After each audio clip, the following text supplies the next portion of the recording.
కానీ మీరేం చెప్తున్నారు, అక్కడ మాకు ముందస్తు సమాచారం లేకపోవడం వల్ల జరిగింది. సరే, అది పక్కన పెడదాం. ఏ సెక్షన్లు పెట్టారండి?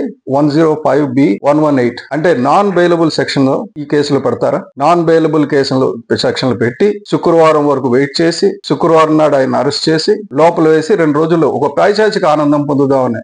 ఎందుకు అది? అంటే మీ ముఖ్యమంత్రి గారు చెప్పారా, లేకపోతే మీకే ఇటువంటి బుద్ధి పుట్టిందా? అది కరెక్ట్ కాదు కదా. నాన్ బెయిలబుల్ సెక్షన్ వేయడం తప్పు, వేసి ఆయన తీసుకెళ్లి ఈ రోజు బలవంతంగా స్టేషన్ నుంచి తరలించడం తప్పు. ఆయన ఒక నేషనల్ ఐకాన్, ఇంటర్నేషనల్ ఐకాన్. ఇప్పుడు ఆయన ఒకవేళ నిజంగా పొరపాటు చేసి ఉంటే కూడా హోమ్ అరెస్ట్ చేయొచ్చు మీరు. నెక్స్ట్ అతని మీద bail petition, squash petition. Squash అంటే ఏంటి? ఎఫ్ఐఆర్ తప్పు అని. మీరు వేసిన ఎఫ్ఐఆర్ తప్పు అని స్క్వాష్ పిటిషన్ పెండింగ్ లో ఉంటుండగా, అది ఈ రోజు విచారణలో ఉంటుండగా ఈ రోజు అప్పటికప్పుడు పట్టుకెళ్ళిపోయి అప్పటికప్పుడు నాంపల్లి దాంట్లో పెట్టేసి కోర్టులో హాజరుపరిచి వెంటనే ఆ సెక్షన్లు, మీరు పెట్టిన సెక్షన్లు అటువంటివి, బెయిల్ ఇవ్వడానికి అవకాశం లేని సెక్షన్లు కాబట్టి జడ్జి గారు బెయిల్ ఇవ్వరు కదా, దాన్ని అతను తీసుకెళ్లి జైల్లో పెట్టాలి. ఏంటి పైశాచిక ఆనందం? దానివల్ల మీకు ఏమొస్తుంది?